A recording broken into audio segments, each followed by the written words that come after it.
If you have an idea that you genuinely think is good, don't let some idiot talk you out of it.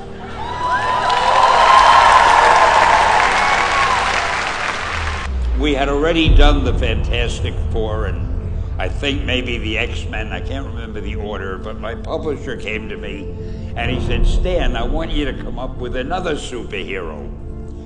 So I said, okay, and I went home, and when my publisher said do something, I'd better do it because I wanted to keep my job. I thought, what can I come up with now? And the most important thing in a superhero at first is the superpower. Once you get that, everything else comes along. So I thought, what power will I give a new guy? And I saw a fly crawling on the wall. And I said, hey, if I could get a superhero that could stick to walls and crawl on them, man, that would be cool. So I thought that was good. Now I needed a name. So I said, well, let's see, Fly Man, Mosquito Man. I got down to Spiderman. Spider-Man. It just sounded dramatic. So, okay, I had my hero, I had his power, his name, and then I figured just for fun, I'm going to give him personal problems. Because except for you people who are your lives are perfect, but most other people have personal problems. And then I thought I'd make him a teenager, because there were no teenage superheroes that I knew of at the time. So armed with all that wonderful material, those great ideas, I ran into my publisher's office and I told him. This was my reaction, the reaction he gave me. Stan, that is the worst idea I have ever heard. First of all, and he started to give me his, because he's a very logical man, very intellectual. First of all, people hate spiders, so you can't call a hero Spider-Man. You want him to be a teenager? Teenagers can only be sidekicks. And you want him to have personal problems?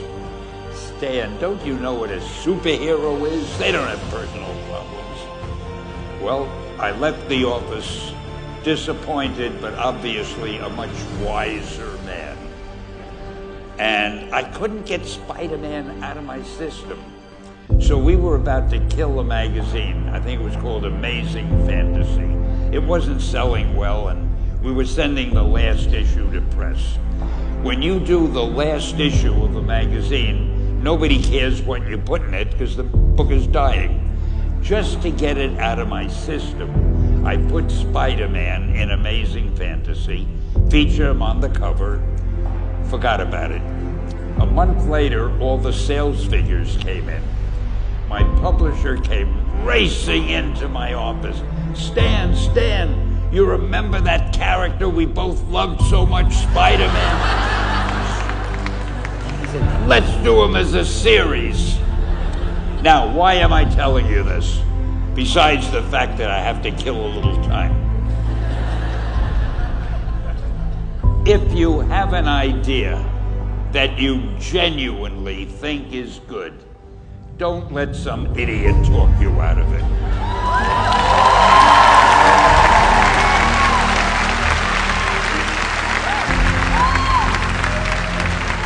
Now, that doesn't mean that every wild notion you come up with is going to be genius, but if there is something that you feel is good, something you want to do, something that means something to you, try to do it.